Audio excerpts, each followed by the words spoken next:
Great. All right. But Hey, everybody, and welcome back to the Hype Mind. I am your host. I'm Andrew. I'm here with your other host, Daniel. We're all snuggled in. I've got my dog and my tea, and we are we're here with a special guest of ours and a friend, Noelle. And Noelle, thanks for joining. You have your own story that we want to help get out to the world. A story that in reading it earlier, when you first made a little journal entry about it there, um, I found that one of the things that struck me was this sounded like a story that I'd heard many other people share with me personally, but never really want to, express to the world. And so I thought, this is something I feel like a lot of people will be able to relate to and need to hear. And the discussion needs to be had. I think it's very valuable. I think clarity for other people, and even for some of the questions I have, are well worth getting out there in the world. So I want to give you the opportunity today to share that story, and wherever you feel is the best place to start off is good with me. So welcome. thank you very much for having me. Um, I think I know that we talked about doing a lot of details. I think the very first time I submitted this story, the editor was like, I was so vague with it because it was a very personal story for me to share. So she kind of said, "This is cool. We need more details." And I'm like, "Oh my God!" Like, I had No, to I had to really pull it out of myself because I mean, I always I made a habit of in my blogs, like trying to not name names because you never want to hurt anybody. So I think I gave all the details short of actually naming a person in the story, but that was everything that they wanted, and I was really excited. It went up on a pretty prominent site. It's called the War Horse. Um, and I had submitted a previous article to them that was pretty personal, and just the response that I got of people saying, something along the lines of like, thanks for saying what I couldn't or putting a voice to an experience that I had. And that's why sharing something so personal became something that I had to do because I had the platform for it and I have the a way with words occasionally. So That's awesome. That's fantastic. That you got a good positive response from it. It's great. and what kind of story do you feel this is? If you had to um title it, I don't remember your title. I know you titled the article, but yeah, that well they retitled it. So let's see. They oh, actually have like a very specific headline writer. Um let me see. Let me Google myself and make sure I get it right. It was when I it Google my name, it pops up on the internet too. right. Um it all began with a secret union. I wish I hadn't settled for secrecy. Um and I think I titled it something very similar in the beginning, like something like the proposal that never came or something like that. So um Cool. I forget what your question was. No, it's a relationship story, it sounds like, and yeah, I can't wait to hear it in your own words without the editing of whatever the Editors. workforce is. Yeah. News media outlet. Yeah. It was so just the story you want me to kind of just Yeah, detail. take us back. Take us back. Where did it begin? Okay. Yeah, Um I was like going from the beginning, very beginning. Very beginning. But Well, born on no. yeah, Once upon a exactly. Yeah, time. yeah, your whole Right. life story. Come on, let's do Right. it. Well, I had always been I had started writing for the military, so I had some familiarity with military from the very beginning when I took my first paid internship in college. So I knew I was going to do military writing, and then somebody, the other person in this story, was You apparently got to in the give him a fake military. name or something. Make a Jack. fake name. Yeah, I mean, it's such a he's it got makes such a it so funny much name. easier, I feel like. What's a cool one? Um, Ronaldo. Ronaldo. Yeah, Raphael. Ronaldo. So Ronaldo. Okay, so Ronaldo. Ronaldo was in the army and we were kind of childhood friends. He had dated my best friend back in the day, and I think we dated for like a day. I held hands with somebody else, so didn't work out when we were little. But All it takes. right. Um, so he had seen that I was writing some of the army stuff and kind of connected with me like, oh, this is really cool. Like I'm about to join the army. I've been reading all your articles. And as a writer, like that's all you got to say. I'm like, you reading my stuff? Like somebody's reading it. And You think so, I'm pretty? yeah, right. Tell me again. So we connected over that and he was reading more of my articles. Every time I'd publish something, he's like, wow, this was so cool. Like, did they really describe it this way? Or like, is this the training that they did? And so we ended up dating long distance at the time, until I moved to Georgia, uh, to be with him. And then um I've always kind of like made sure I was always the girl, like, don't follow a boy, follow your career. So I always made sure like I had something. So I ended up working at the Fort Benning Public Affairs office. So I still had like my career, even though I was still with him. But as some people in the military will tell you, um, those benefits of getting married are pretty enticing. So he was about to deploy, and he kind of just one day said, like I don't really know how I'm going to handle the finances, and I know that you wanted me to like help back here, so like maybe we should just get married. And I'm like, no. I'm like, no, no, no. I'm not gonna be one of those girls. Like that's not. I've heard about those girls not doing it. But then I was like, but you're right. Like, how is USAA gonna let me handle the stuff? And so I was like, okay, maybe we can do it. But How like, long had you been together? we had been dating for maybe 3 or 4 years at that point. So Oh, so long distance until after several years you moved to his where he was stationed. yeah, it was actually maybe a year before I moved because I had moved to Texas for my first journalism job and he deployed right when I moved. So it really didn't matter at first that we were long distance, like he was going to be overseas anyway. Um, but then I remember talking to him on like a Skype call from Texas and he was back in Georgia.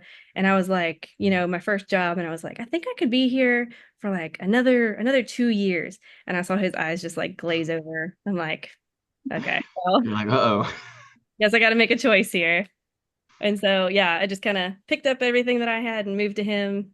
And yeah, and so it kind of made sense, but I was big about not wanting to be that cliche, that one that everybody warns you about, like don't go for the BAH, don't get the basic allowance for housing in the military. And Don't we ended marry for money. yeah, exactly. But like I said, it's enticing in the military. So Very true. I didn't take it too serious. I went to the courthouse with him on my lunch break and signed the papers. And he's like, "We should go out and celebrate." And I was like, "I have a story to do. I have to go back to work." Lunch is over. Yep, yeah. So you had literally gotten out of college after studying journalism. Mhm. He had reached out to you and been like, "Hey, been reading all your stuff. Let's reconnect that old childhood flame that lasted a day." And you moved out to Texas for a year. You guys started dating long distance. He, by that point, was in the army, and then you decided that it was time to move and get together. And then a couple years after that, he's like, "Hey, I'm deploying. Let's get married." Yeah, Yeah, yeah. damn, that's fast. Yeah, he's like, "Let's do it." You're Everybody like, else, yeah. lunch break ends in 30 minutes. Cool. Yeah. I was like, Break wedding.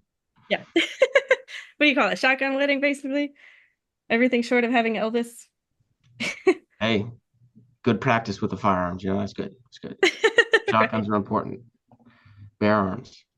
Yep. So, I think I had kind of laid it out. I was like, we're gonna we're gonna do it, but we're gonna do it real in like a year. So I'm not gonna tell anybody. That way they can celebrate with us when it really happens, and they're not like, oh, I didn't get to be part of the initial one because nobody was there. I think we had the witnesses were just other people getting married in the courthouse at that time. Yeah. And so didn't tell, I think the only person, like we had to tell some of our work because obviously like he gets more benefits and he gets to move out of the barracks. And um, the only other person who knew was my best friend. We They happened to be visiting, and he was re-enlisted. He had a re-enlistment ceremony, and he got real drunk with his friends, and some fight went down, and I couldn't believe it. But he said something along the lines of like, "Well, good thing we're freaking married," and I'm like, That's out of the bag.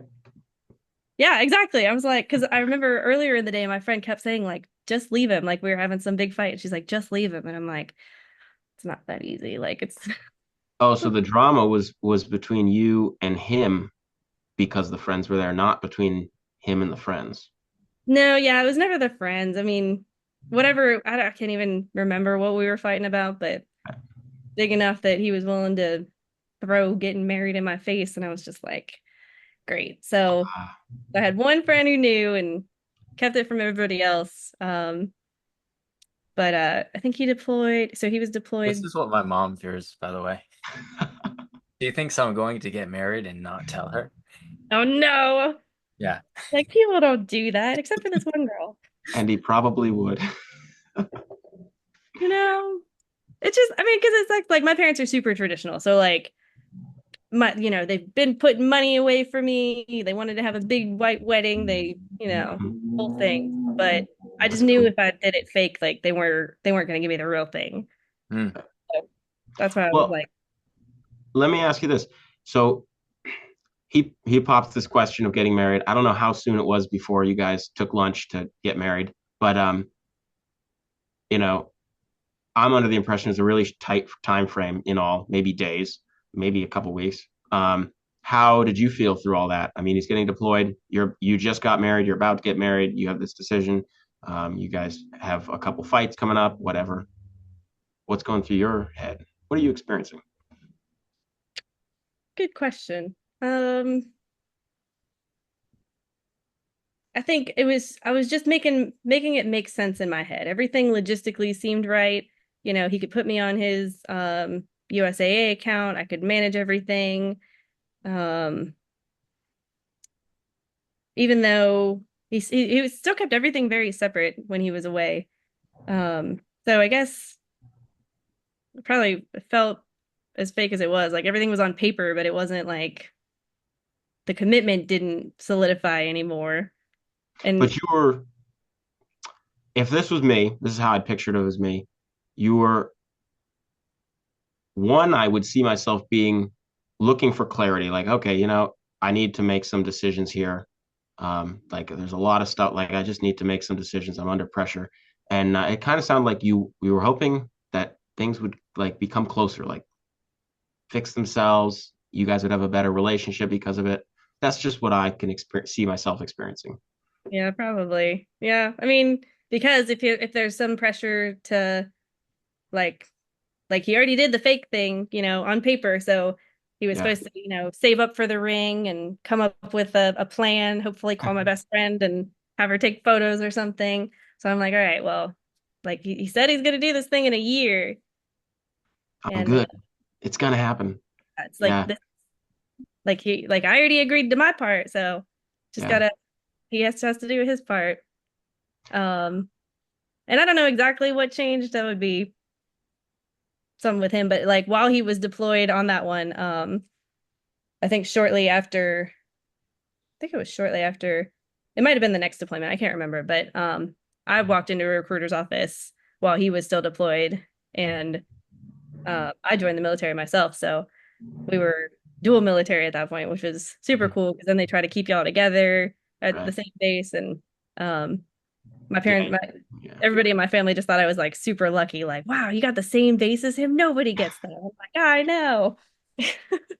Which I I had my own wonder way. why. Right, because it's still a secret. Oh Yep. yeah. Well, Oh that's yeah. working out very conveniently. Yeah, I know. Because otherwise, it's you have to give up your job every single time he moves. And the other thing you mentioned, you're like, well, then I have access to his USA and I can help him out and all these things. And I just got to say, that's one of my favorite things about women is like, as a guy, I'm always like, work, work, work, work, work, work. don't slow down, don't stop. And so, whatever the stereotype or the you mentioned, I can't remember the word you mentioned. You're like, I don't want to, like follow that role. It's another word for stereotype, but that's one of my favorite things that I want to appreciate is that you were happy to like step into that role as someone who could assist your partner. Um, that's very admirable. I know a lot of people are always like, I can't do that because then I'm following this cliche like wife stereotype, and it's like, yes, but men appreciate that immensely. I Yeah. I can only speak from I understand as a woman it might look like you're like maybe being used or underappreciated, but as a guy, I can't emphasize how awesome that is. Yeah, and I mean I had that down pack when he was deployed because I had his truck, which he had bought from his brother. His brother was a Navy SEAL, so it was like a nostalgic thing. It wasn't like a good truck. So I had the truck and I would run it like once a week to go play soccer. And every single time I had to jump it. Even though I ran it like in that week, I'm like, man, this piece of shit. But I made sure that like because he was making extra money when he was deployed because we got married, and I was just throwing it into like this pile of savings for him so he could see the finances. And I think he would still check on it, and he's like, what's this payment here, what's this payment here? And there was one that I remember we got in a fight because he said like I couldn't figure out what this $237 payment was, and I'm like, well, like I'm sure it's automatic and this and that. And he's like, well, The you're supposed strip to be club handling this. Yeah, right. Yeah, me going to the strip club. And it What'd you ended up say? being, said it's Chick-fil-A? $230 she spent at the strip club. Oh, I thought you said Chick-fil-A or something. oh yeah, Chick-fil-A too. Yeah, right. Took everybody out to Chick-fil-A for a night on your dime. Uh, Yes, not a Chick-fil-A. Well, and that's the thing too. So like he got all upset about this one payment until I'm finally like, I know what it is. It's your freaking truck payment. I'm like, it's your pay. It's like I didn't even spend it. That's yours. And he's like, oh, you're right. So that was kind of the dynamics. And then it was funny because when I went to basic, like I said, I always don't want to follow these cliches. I went to basic training and he was supposed to handle the money because obviously, like, I didn't have access to anything. I barely got phone calls. And I go to scan my card one day on like the third of the month, which, military get paid on the first and the 15th. And I'm buying like shampoo and a loofah. And it goes, I'm like, uh what, it's the third day of the month, like there should be plenty of freaking money in there. And I got so mad, like I went to a drill sergeant just like in mhm. tears, like angry, like I need to make a phone call. And they're like, fine, private, like what do you need? Yeah. Oh, I uh, know. There's nothing worse than getting that one run to the well, it was the CGX for me, but the exchange and all you need is shampoo because you're in hell for however many weeks and mhm. yeah. 12 weeks. And I was like, I called him and of course he's like, he's so excited to hear. Well, and I think I asked him if I could get on the computer first. And I saw all these charges and there was like $120 charge at the bar. And I was like, the heck are you doing over there? He's Like, missing his girl. He's got to drink it off. yeah. And I think so. I ended up calling him and he's all, oh my God, I'm so happy to hear from him. Like, what are you doing up there? What are you doing with all the money? And he's like, what do you mean? And I said, there's a $120 charge at the bar. And he's like, oh, it was boys' night. And I'm like, I'm living hell down here in basic, and you're just spending our money on boys' night. Because like I was making, basic training pay. I was making private pay was like $800 a month, maybe. It wasn't much. And so he thought we had double income all of a sudden. I'm like, my bills are still coming out. You're not supposed to touch that money. But talk about cliche, like that's what they say when you go away that, I think they say the girl's usually going to spend all the money, but somehow he managed to spend all the money, but he couldn't get past it. He couldn't own up to it. He kept saying, oh, the army messed up our pay. I'm like, yeah, they messed it up by spending it all at Red Lobster, at Outback, at the bar. And he's just like, well, you're gone. Like, what am I supposed to do? I'm like, I don't know how you're paying $30 a meal, but I came back and I think I ended up I made sure that he stopped spending it and I ended up buying myself a couch when I got back. I'm like, I get this one thing from basic training money. Now, did he know that so he's deployed and you enlisted. Did he know? Did you guys communicate that? Yeah, well, because he actually came back early. It was supposed to be like a 9 month deployment, but he surprised me, came back at 6 months, and I went to basic shortly after he got back. Because I mean he was excited that I got my job that I wanted because I walked into a recruiter's office and told him I wanted 46 Quebec, I wanted to be military journalist, public affairs. And it was all working out. Like I had all the logistics worked out. So he knew about it.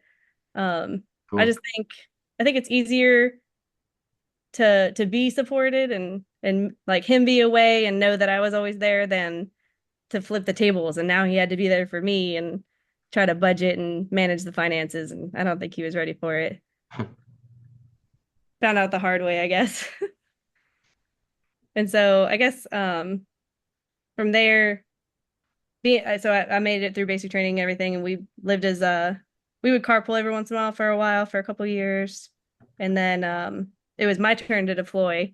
I was gonna go for 9 months, and it was gonna be the longest we had been apart because his he had done like some ranger deployments before, and those were like 3 months long, and then that longest one he did was 6 months. So I was about to go away for nine, and we just crumbled before I went. Like it was maybe a month or two before, and we couldn't stop fighting, and I was taking a really long leave before I was going away. And so we didn't even see each other when we were fighting. We would just fight and then one of us flew away or whatever. So it ended up that kind of we kind of ended things before I deployed. And then finalized all the paperwork when I got back. And I was kind of Divorce like, paperwork. yeah, And how long had it been since you guys had gotten married to the, like, say, the time of your deployment? I think 3 years. And A it was lot still longer a than secret that. in the bag. Yeah. Yeah. I hadn't told anybody because I was determined. I'm like, well, and at that point too, I had kept it so long that people would be like, why did you lie to me? And I just, at this point, I was like, if it's gonna end, I'd rather it just end than everybody tell me like, oh, well, could have told you so. Cool. So you go get ready to deploy. You guys have another big fight and a series of fights. Your relationship ends. You deploy. You come home. You guys finalize all that paperwork. Wild. Yeah. Wild. And I Wild. remember he and I went to the courthouse, and I guess you don't have to go together, but he told me he was gonna pay for it all. It was like right around $300, I think, to file all of it because we didn't have kids or anything together. So it was pretty much just going to the JAG office, signing some stuff and submitting it, and then the judge pounds his gavel and says, "All right, it's final." And I remember going, I asked my work if I could have the day off to go do this thing. And sat Shake next the to stump. him. Yeah. Sat next to him in the courtroom and they said it and we kind of like, all right. And then we went and got the paperwork. He paid for it and that was pretty much the last time that we were together. I saw him at the bar a couple of times after that, but is kind of ended in or started in secret, ended in secret. Like I think I texted the one person who knew about it and said like, "Well, it's final." She's like, "Well, this is for the better, you know." Had you guys been friends through that whole period? Me You and and the other friend of yours who knew about the secret. Oh yeah, I've known her since she's from Cincinnati too, so Oh, I knew her since childhood. oh, so y'all just joined the army. Me and All me, well, your childhood girl who knew this secret or other dude, I don't know. well, she would just visit me. Oh, okay. Yeah, she wasn't in the army. She just what happened to, if I Ah, texted her, she would just show Happened to up be and around. hmm cool. So how does that you get a divorce, you guys are living together. How soon does the military act on that to like separate you guys from the same household? it depends because that was a whole situation too. If I had better leadership, they would have helped me figure it out because obviously I had gotten both dogs from our relationship and I had a bunch of stuff in my I had been living in an apartment my whole life, not a tiny barracks room. So I had a sergeant that was much younger than me, and she had been in the barracks even though she was higher ranking than me. Um and so she said once she found out about it, she's like, "Well, guess you got to move in the barracks now." And I was like, I got dogs. "Yeah." I was like, "Isn't there some way?" And she's like, "Nope. Like Oh, this is what you got to do." And I was so upset about it until I had staff duty with this guardian angel in my life who I just ranted about it. I was like, "Yeah, I can't believe I got to move into the barracks. Like, I don't know what I'm going to do with my dogs." And he's like, "Why don't you file an exception to policy?" And I'm like, "Do what?" wow, And where he's was like, that "Yeah, for me? Yeah, yeah, damn. you can just sign." He's like, "If because we didn't have a commander at the time, so there was an open door policy for the unit above us, and so I walked into the commander's office and I said, I can't move into the barracks. I'm getting a divorce. I have dogs. My life's falling apart as it is. I don't need to put myself in the barracks." And it took a lot of paperwork and a lot of pushing and a lot of putting off to my sergeant moving. She kept asking me, like, "Are you packing up or did you figure it out?" And I'm like, "Working on it." Because I knew that she wouldn't support this decision because She's in the barracks. Yeah, she's one of those yeah. ones like, "If I went through it, you have to go through it." Those leaders. And, So what? The fact that the other chain of command above yours had an open door policy and yours didn't, is that because that other sergeant, I think you said, was in, like that was who you really couldn't go to with your problems because you had to Yeah, think about I them? guess, with my chain of command, we had like a couple of people. We during our deployment, our commander ended up he didn't make captain, so he was it captain or didn't make major, so he ended up PCSing or ETSing um from the army from in Kuwait. So he kind of left us while he was over there. So we didn't have a commander and it was kind of sudden, so they didn't give us a new one right away. Um, So you were overseas during this. but during that time, yeah, when he left, and so we came back and we didn't have a commander for a while, and we changed first sergeants. But there was some situation where our first sergeant got removed and they put a new one in. Um, so there wasn't really somebody to go above my sergeant. So Mhm. yeah, the next person to go to was the commander of the unit above me. And like I said, after a couple of times of getting the paperwork all done and submitting it, and I checked in on it a bunch because nothing works fast in the military. Mhm. And Unless they uh, wanted to. the day that he wanted to sign off on it, I came in and he's like, "All right, I reviewed your stuff. You got dogs. Dogs are family. You can have this exception to policy. I agree." And he signed it, and I was like, "Oh my God!" Like, I couldn't wait to. And my sergeant, when she found out, she's like, "Can I do this?" And I was like, "I'm not helping you." All right, I got some I don't questions. know anything about this. They did it for me. No Hmm. help. Yeah. All right, from that relationship, what what were your moments of clarity or moments you had like some realizations or like advice you'd give? Advice from having gone through it all. Yeah. Um, I think I kind of mentioned it in the story, like just a warning to girls, like, and I think in life, if you're always thinking like, I know that everybody does this one thing, but I'm gonna be different. Like, I'm not gonna be that person. You probably are. Like, don't go into those situations thinking that you're gonna be any different. Like, if you marry the guy who says that he's gonna do the real thing, he's probably not. And if you're not prepared for that, then it can just be a shitstorm. Like, I was lucky that I had people there for me, as much as I let them be, I guess, as far as like not having to get in the barracks, and had that one best friend who found out. And ultimately, like, when I wrote this article, I had everybody come to me because, like, when I published the article, it was the first time my mom found out that I was Mhm. secret Yeah. married. So she gave me a call and she's like, A "Why lot of, didn't you just tell yeah. me?" And Right. And that's kind of what everybody said. Like, I would have supported you. I would have been there for you. And I was like, I had dug this hole so deep that I just wanted to see myself out of it. So how long had it been?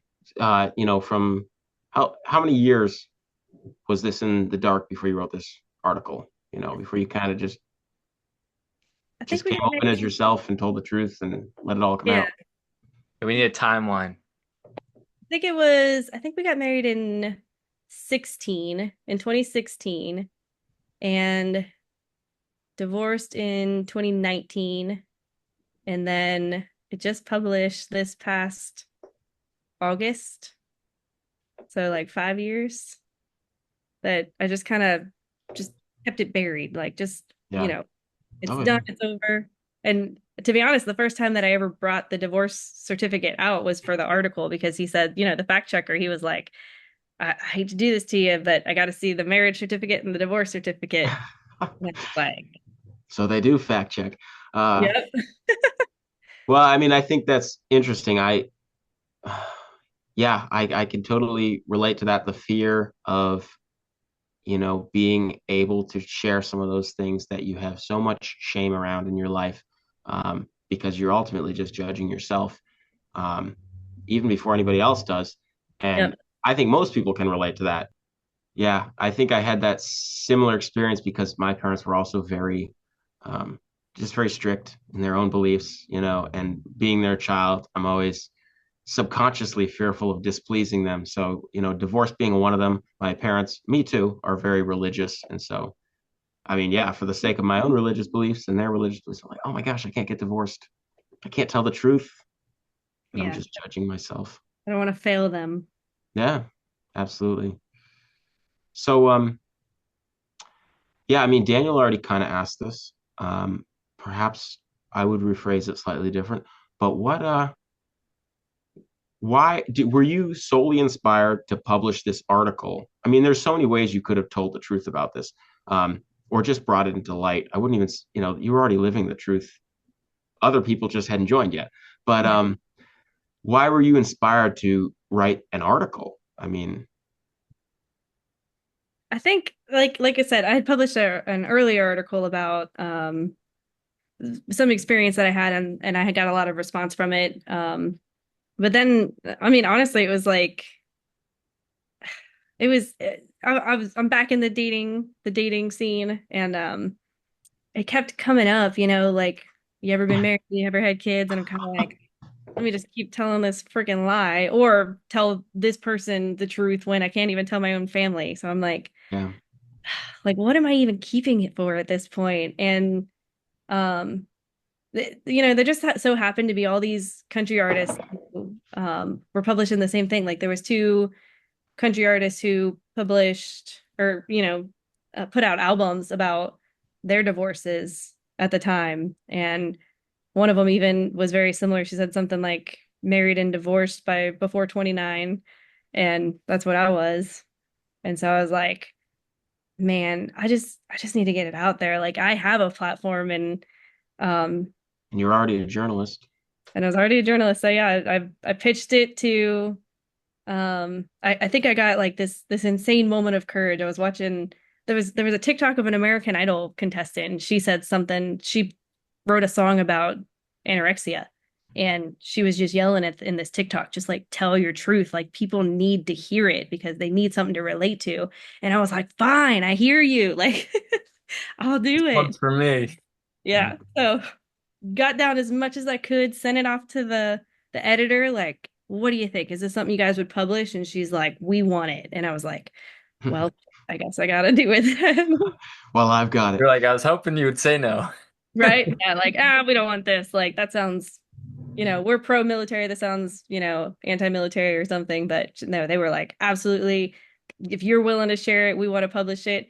And it's kind of ironic. They paid me about $300, which is about what he paid to get us divorced. So I was like, poetic justice if there ever was some.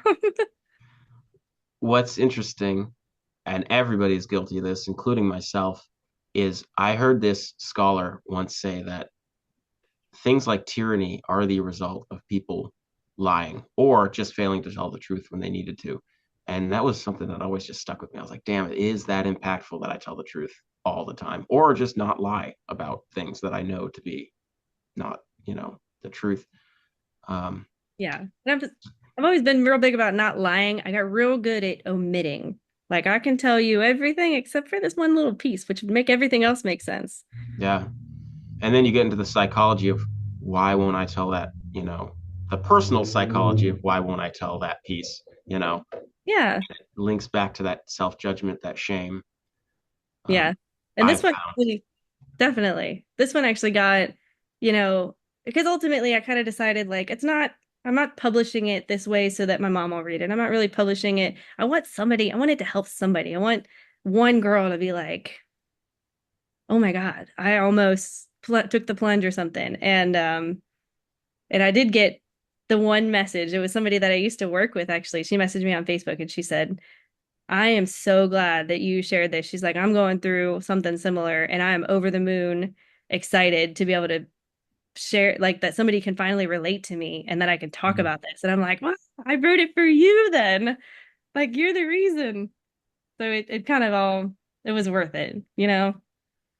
Yeah, that's the best part about sharing those. The hardest things is there's always someone who comes out and is like, wow, that thank you so much. And you're like, wow, they really mean that. They really needed that. Um, man, I have a lot of questions. So, um, I heard a lot of different messages in your story. So you kind of said the biggest one for you was don't like rush into a marriage with someone. Yeah. Nay. Yeah. Then, yeah, just don't think that you're going to be the exception to these cliches and these rules of. That was the word you used earlier. Cliches. Yes, that was the one I couldn't. Yeah, yeah. I heard several different messages. That's one of them. The whole get married. What is your opinion on getting married young? Because you did that, right? How old were you when you guys decided to get married? Like 25? Yeah, yeah, we were 25, 26. So it wasn't super young.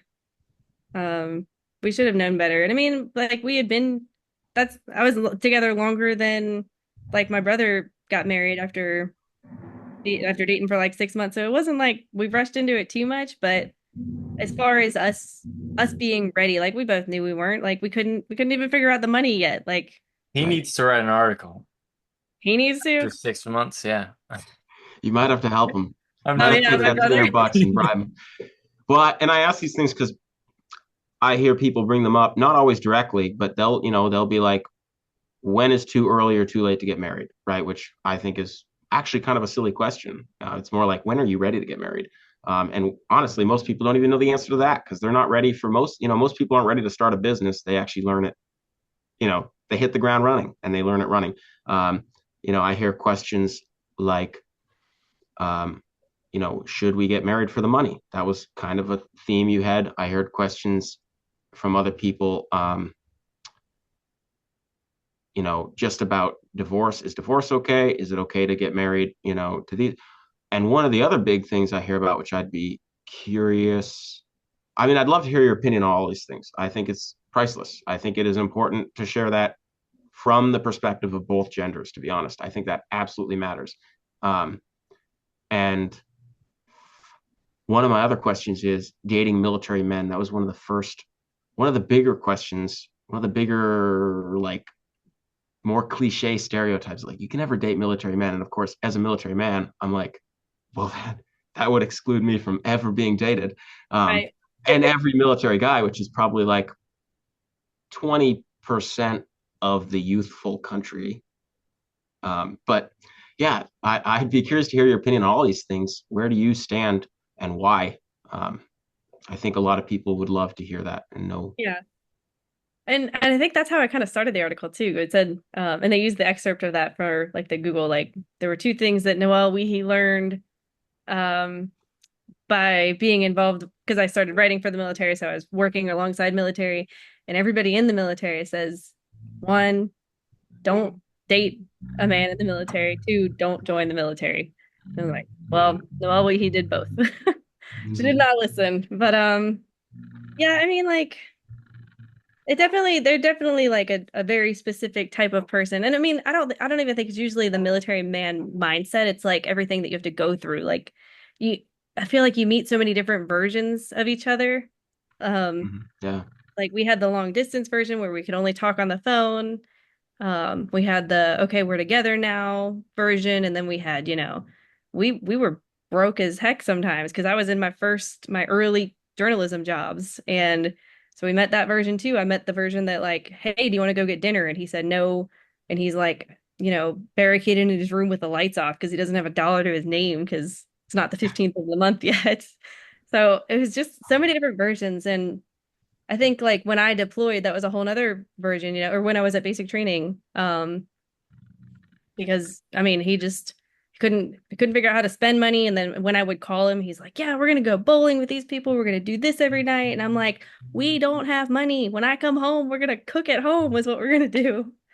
And so just different, like I think that's part of the getting married early thing. Like just make sure you know like the different versions of this person, like the survival modes, the when you guys are in a hole, like what's he gonna do in a crisis? Because I mean, I learned some of those versions, but I think um we were definitely already married by the time. I mean, we our apartment flooded one time and he's like, "Well, like let's get out of here." And I'm like, "What? No, like we got to start cleaning this up. Like what are you talking about?"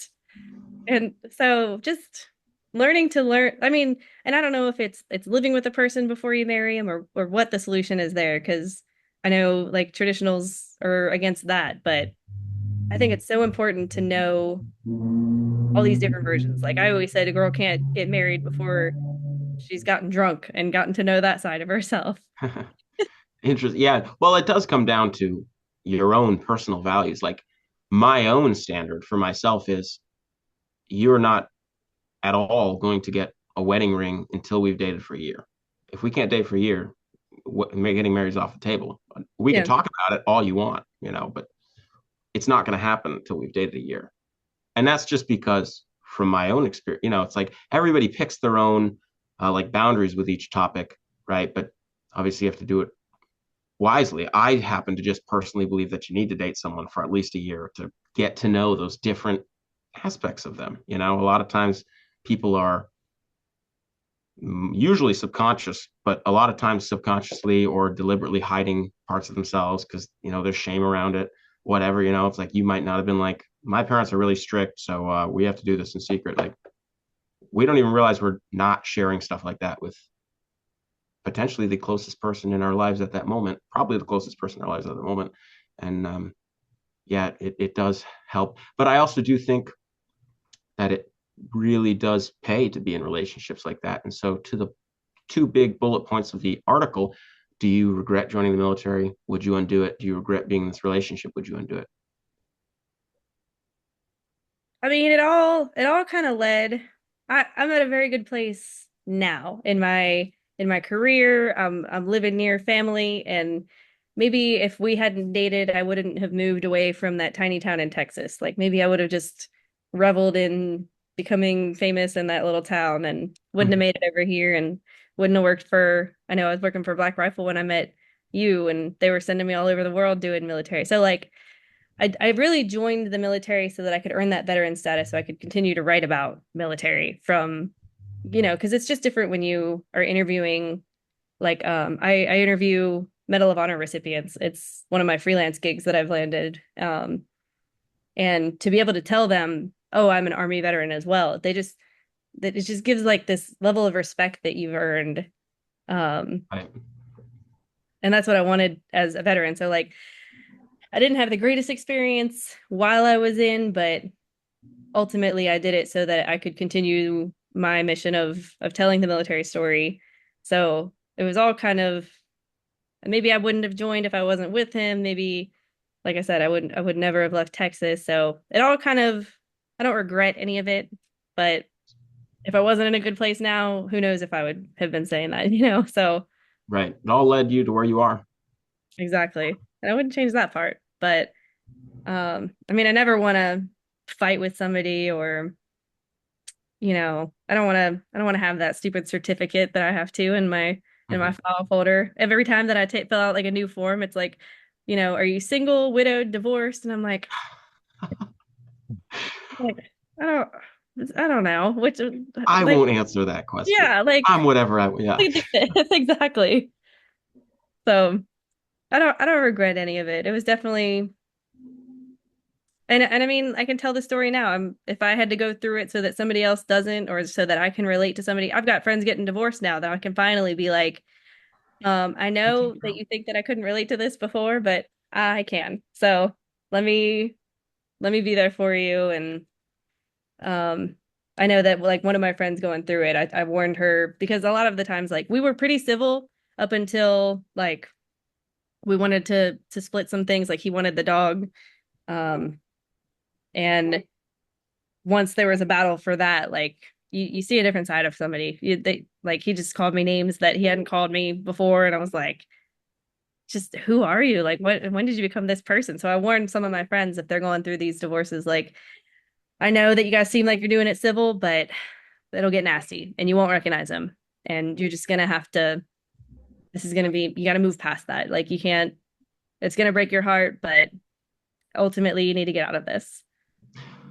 And I think that goes back to, from my own experience, I think that goes back to just getting to know someone. Because, like, I can say I've never had a messy breakup. I mean, Yeah. granted, I've never been through a divorce, right? But, like, I've never had someone, calling me names over. I mean, I have had people call me names, but, but like, like we weren't in an all out fight over something that was, yeah, meaningful, like a dog, but like ultimately, like, I don't know, respect for each other is pretty important too. So Yeah. it is interesting because I do think kind of what you're saying, getting to know people better before you make that any big decisions is really important. Yeah, because you're gonna go through, if you're really gonna be married, do the whole thing, like you're gonna be there for everything, And I mean, I think I'm like again, I don't know, I don't remember when some things happened, but like even when I had like my grandma died and I told him that I wanted him to be there at the funeral, he's like, "Well, I don't have any days to take off of work." And I'm like, "You're freaking married, like this is your family member now." And I was just like, Death in the "What?" family. I'm pretty sure you get leave for that automatically. Yeah. I, but whatever, it doesn't matter. Um, Priorities, Noelle, I'm just asking, would you could you see some like could you connect some dots um later on that Oh, you might have seen in like while you were dating? I, yeah. I mean, I Was even there a lot of like oh, I could have seen that coming, but I didn't. yeah. I mean, I was just telling a friend that I'd kind of do that now. When you're in something, it's amazing the clarity that you get from the outside. Oh When you're yeah, it's totally different. it's like our brains just turn to mush when we're trying to make it work. You're like, no, I really, really want this to work. Like, I want to be in this. So, like, none of that matters. Like, he's gonna get better. It doesn't matter that Yeah. he did this. It doesn't matter that, if my friend were dating this person, that I would tell them like that is a red flag. You need to leave. But when you're in it, you're just like, no, no, no, no. But like, it's different. Mhm. A little bit of It's never self different. delusion sprinkled on there. I always understand that, and like I feel like because of that, I always make myself extra cautious because I realize that I I'll be ignorant too and ignore things Yeah, what do you call it? Like that are relationship blindness. obvious. What is the thing Rich Cooper says where he's like, human beings are good at two things, making mistakes and pretending they didn't make them, I think, something like that. And yeah. Sounds about right. But hey, I mean, at the same time, it's like you good, like you made that mistake. That's good. Like, Yeah. I don't know. I think it really just comes down to the Well, fact there that was good. you can own it You now. It's found like, some good out of that. Like, look at you now, you know? Look at that article. Look who you inspired. You inspired somebody from it. I I mean, mean, that's it's just the one you've awesome. It's heard. like, well, it's like it's also like this didn't have to happen, but like it did, and so you can also now like use it and not just forget about it, not just, regret it, but actually utilize it, which I think is terrific. Yeah. And I think that's why it was so important for me to have it published and exist somewhere. Like, let me not have lived through this for no reason. Oh Like that yeah, right, right, yeah. exactly. And that's kind of like your what do you call it? Like Your edge. you I don't What do know. you think? Like your shtick? No, it's like you it's like you're not letting it knock you down. You're like it's your fight back. It's your, I'm not letting this define me. It's putting up a fight. It's justifying the whole thing, and yeah, it's Yeah. honorable to do that. Turn your wounds into glorified scars. Yeah. And I was kind of exploring it yesterday when I was trying to write about, I was in some other tiny relationship that didn't work. And I was like, man, like at least I know, I guess I kind of found out along the way that like I would never put myself in the situations if I knew that I didn't have like the ability to pull myself up at the end. Like if if I entered like dark places after putting myself in these situations, taking the jump into something that I wasn't sure about, and just afterward, if it didn't work, that I just like couldn't get myself out of these holes, I wouldn't do them. But because there's been those times when I'm like, you know what? I made it through this other thing. So if it fails, I will be there for myself. And I know that about myself. So it kind of makes me more willing to jump sometimes. Oh, that's Uh, great though. That's awesome because it's like when you do things and you're not confident about it, it makes it miserable, and you never ever commit, and you never even allowed an option to. And so, yeah. well, I Yeah, think that's one absolutely. of the And bigger. and that's I hate that. It's like when you feel like there's, you know, no option is a good option, that you'll feel stuck. Nobody ever does anything. Like, Yeah. to realize that you'll be able to figure it out if something goes wrong is an amazing mindset to have. I think that's one of the bigger life lessons that most people, like literally most people, as in everybody, has to learn is that, oh, I can trust myself. I can rely on myself. I am capable. Like, I am worthy of whatever, like living, winning, love. Like I can fix this. I can overcome this. I can stand up after it, like whatever. And the other thought, which I just Well, lost, is I mentioned gone. that thought in a second. What I think is really cool is it's like, just to go a little bit deeper, is it's like, we think, back to your self-reliant part, is we think this all this stuff we're looking for is outside of us when it's really actually feelings inside of us. And we don't need to rely on others to get those feelings. Those feelings are already inside of us. The other person or the other people that we think we have to rely on just help us access those feelings better that you're actually looking for. Yeah. I like that.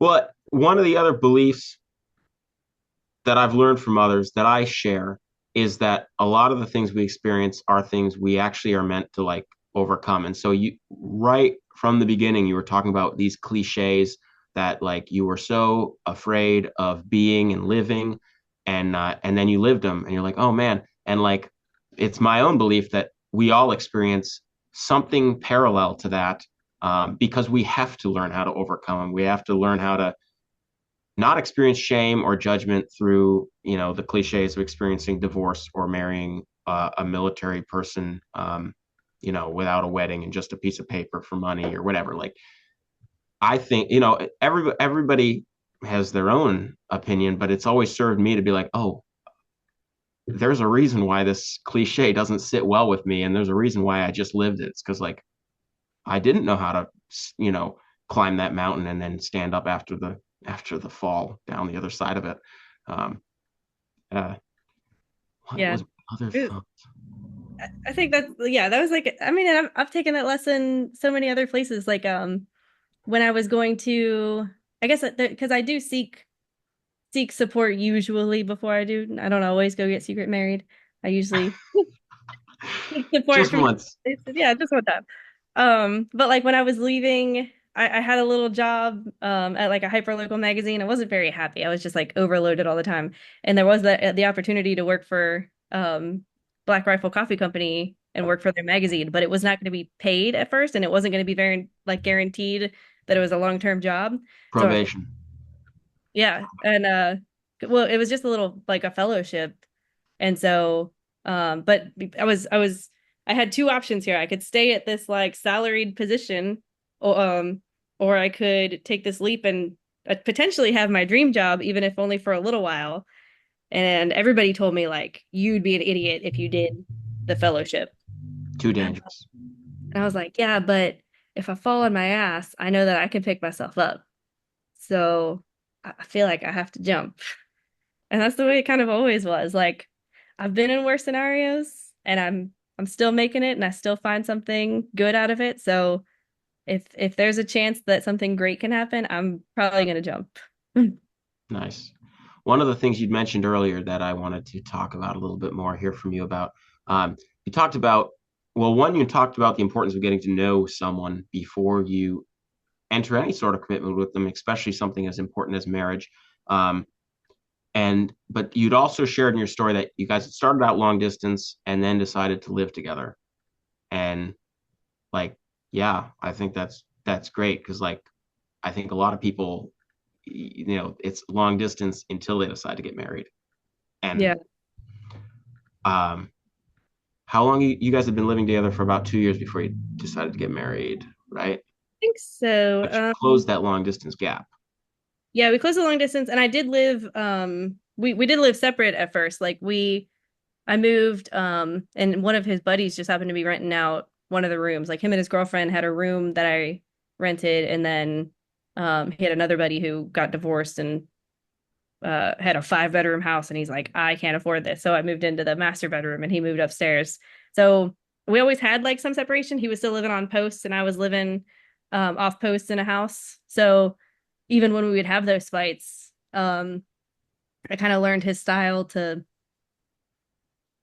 well, and that's all the red flags too. Like he just wouldn't talk to me when we were fighting, even though he was 15 minutes away now. But you didn't have the separation to the degree where like you guys couldn't see each other and sort Right. something out. Like, and that is, I mean, I've had similar experiences where like I don't date long distance because I'm like, how do I get to know someone if this long distance? All we're doing is talking on the phone, talking over video chat. You know, I don't see how you live. I don't need to see how you. I don't need to live with you to see how you live. But like, we don't get any like real personal time. I don't consider that's just me, but I don't consider texting and phone conversation to be very real. Um, Yeah. And I you know, mean, emphasis on the value of it takes a lot of like, you got to agree to visits. You got to always have something to look forward to. There's a whole, I tried to date long distance again. Um, and we've closed the distance pretty good, like visiting and everything. But yeah, ultimately, you don't know what they're doing at any given time. They like their personal space, and I don't know. It's really hard to do. But yeah, so but it's definitely hard to get to know someone like that. yeah, yeah, because you don't want to be that person who's like, like where are you going? Who are you with? When are you coming home? Yeah, but you just don't know. Like some of the scariest things in life are just the unknowns. So, you haven't heard from them for X amount of time, and your mind can just go crazy. And I mean, you got to get past that too. Like I think what I was exploring and what I was writing last night was like, how do you balance like skepticism to protect yourself with trusting somebody because they deserve to be trusted. And Having some faith. yeah, and I don't know what the answer is because if you're not skeptical, you're gonna wind up, you know, I don't know, getting blindsided by Well, I'll answer it. You come to the right place. But no, I just want to comment on it. Yeah, I mean, I can understand that. Like you can like I think it's reasonable. I think it's a good thing to actually ask those questions. When are you coming home? Who are you with? Those are important questions to ask. But like it depends where you're coming from. Are you coming from a place of anxiousness? Are you coming from a place of I'm doing this because it's important for me to know because this is a serious relationship Need. and yeah, and that this is some conditions that I need to be, um, a certain way for me to agree to be with you. So yeah, some security. two Well, sides yeah, I of was it. going Yeah. to say codependence probably falls in there somewhere, but I think most everything has a balance to it, kind of to your point, and it's like security isn't achievable. ever. There's always the unknown. Even when even when you know everything your partner's doing, somehow your brain comes into play if you can't figure out how to master your own mind, and it picks something else, usually completely unreasonable, out of good practice, um, to that is also unknown. The unknown always exists. It's like even now we don't know everything, even with all our science and all our technology and being able to go to space, we don't know everything. And being able to bring that back into yourself and being like, this is a reality for me too. I can't know everything. Like, yes, it's possible.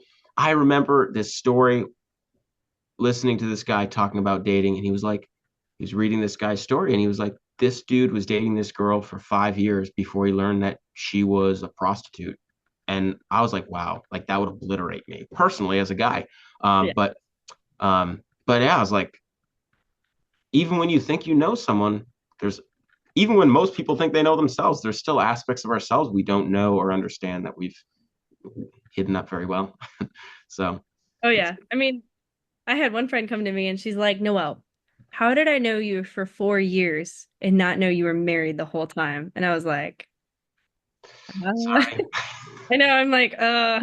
like, I don't want to be that person. I don't want to be the person who keeps secrets from their friends. Like they know almost everything about me. Yeah. Yeah, but even that is one of those things where people might take that personally, and you're like, but it wasn't personal. It was about me. Right.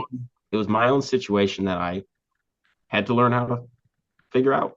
Yeah. I think there was actually a quote I saw yesterday that was really important. It was like the something about the strong people are strong because they ask for help or when they ask for help. So like keeping things from your friends, like you think it's so personal. Like this is my story. This is my secret that I kept to protect me and to protect my situation. But so many people are like, yeah, but you didn't tell me. Like you should have told me. And I'm like, well, but it's mine. Like, but it is personal. Like these people are in my life and I trust them. And like, there's so many things that they put together then, like why I couldn't do this or like, my mom when I was deployed and we were going through the fight and going through the process of the divorce, she at one point I was complaining about it like, yeah, it's just like so upsetting that it ended and she's like, "Noelle, you need to get over it." And I was like, "What?" Amen. But she didn't know. She didn't know that we still had paperwork to file and Yeah.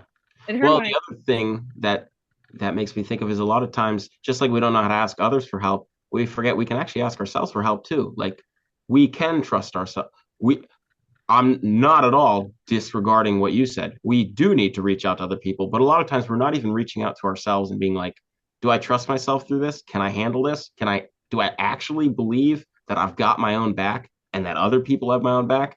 And wild. It's just yeah. wild. Yeah, and like why am I judging myself so hard? Like all these people who were like, I wouldn't have judged you. And I'm like, well, I was judging me. So So you didn't have to. I did it for you. yeah. So you also mentioned even after you guys before marriage, after you guys closed that gap, you guys were still living like separately. And do you right? I think I have that correct. Yeah, but yeah, I moved to him, but in my own Right. uh, room, and he was still in his barracks. And do you think that was for the better, I guess, for lack of better words? Yeah, I mean, because that's essentially how you would date somebody if you were close, living close to them. You don't meet each other and decide a date and say, "Let's move Mhm. in." Maybe Yeah. you do, but Well, and I asked that because I mean that's my own personal belief is like I'm not going to move in with someone that I'm dating. I think the space is incredibly important. It tells a lot more than people give it credit about each other to be able to be in a relationship, be close, but still have personal space, especially before you do live together. Because I think a lot of people jump to that, well, we're dating, let's move in together. It's like, why? Are you just doing it for the money? Do you need each other's financial support? That might be a reality. Are you living somewhere that's not safe for you? Possibly. There's a lot of possibilities, but I do think that's an important. I make a deliberate attempt to distinguish that fact because I find that important. yeah, And so I was just curious what that meant to you. yeah. I think that kind of falls in like again, like you're not going to be different. You're not going to be the exception to the rule. Like there's steps that need to go in a relationship. You need to have that space to grow and for a person to figure out things. I don't know. Like if you're seeking somebody for not just for a relationship, if you're seeking it for, rent help or then you're not seeking it for the right reasons. Like you're not going to truly appreciate this person because you're using them for a very specific thing. Yeah, And and it just I don't think anything can work that way if you're using somebody for because once that thing doesn't exist anymore, then what? What do you have left? there's a process, and there's a process for a reason. Yeah. That would be my own opinion, but that's also true. I mean, a lot of times we don't know that we're doing something for a reason outside of, the relationship. It's subconscious within ourselves, or we know it. And we're not, we experience that shame in telling people, "Hey, I really just want this relationship for X, Y, Z." But Yeah. Yeah, and like you said, there's the process is going to look different for everybody. That it might be moving an hour away from each other, or having moving together and having roommates or something. I don't know. It's different for everybody, but there's definitely like you need a break at every step. Like you move to this step and like, okay, let's live here for a minute. All right, let's move to the next step. Let's live here for a minute. And like I said, kind of different versions of yourself. Maybe you don't know how you are with another person. Maybe like you like to leave your shoes in the middle of the floor and that drives them absolutely wild and you guys are never going to move past that. But every step you kind of meet this new version of yourself and are you comfortable sharing that space and there's just like you said there's steps for a reason and you got to address everything kind of fall like history is history for a reason, follow it and there's yeah, also well, we have 4 minutes left. Do you feel there's anything left that you want to share in regards to your story? um I think you guys asked all the right questions. I was really happy to share it. I'm happy to, it's amazing how freely I can tell people now that it's like I know that it lives online and if somebody goes and Googles me, like they're gonna know. So who am I hiding it from now? Like I published it for the whole world, so might as well just it's labeled on me now. So I just bring it up. Like I was out to brunch with somebody today and I said, yeah, I was divorced and married and I just say it now. Like it's so crazy to me. Well, Apple has been selling your text chats for the last 10 years anyway, so they already Right. knew. But um, what is a message that you would like to share as a closing statement? And it doesn't even have to be in relation to this story, but if you could share something and you had the opportunity, the spotlight, which is what you have right now, what would you say? Um, I think you kind of talked about it. Like, there is there is power and there's closeness in vulnerability. I have so many of my friends tell me like that I have a way of like talking without saying anything. Because in my mind, I'm like leaving out this one secret detail that I think that they don't need to know. But sometimes you just open up and like you get closer to people and like they're willing to share and there's no sense it's so harmful to keep all of your stuff in because it's like a bottle that you shake up and it's just going to explode one day Yeah. or you can kind of control that leak of information and get it out how you want to. I got paid to share this huge secret that I shared and it touched a lot of people and it's on a platform that That's what you're I saying. Share your secrets, you'll get paid for it. I mean that's the best Just way at to the do right it. time. No, I feel like that was just a validation from the universe or whatever that said this. You're doing the right thing. This is the right time to do it. Um, Absolutely. Daniel, did you have anything? Awesome. Did I have anything? Yes, it's So your no, spotlight. What's your secret you nothing. want to All share? that's it. That's it. That was I asked all the questions I wanted to ask. It was great to hear your story, and thanks for sharing it. That was awesome. Glad you learned from it. You seem like you gained a lot from it too, and confidence is one thing that I think is very, very awesome to carry around with you, and it seems like you got some of that. And Yeah. to the note of your message that you just shared with the whole, don't keep secrets. Like, tell people what's going on. Um, yeah, the whole vulnerability thing is definitely downplayed, and it's downplayed because it's not understood. But with vulnerability comes intimacy, and I don't mean that in a romantic way. It comes, intimacy is connection. If you're not able to be vulnerable, you're not able to connect with people because you're really not. The act of being vulnerable is actually simultaneously an act of intimacy with another, even if that other is actually yourself. Because we don't tell the truth to ourselves sometimes. But yeah, no, that's priceless. So thank you for sharing that. I have less than a minute All right. left. So Thanks thanks for for watching, joining me. guys. It's been a pleasure. Thank you guys. Peace.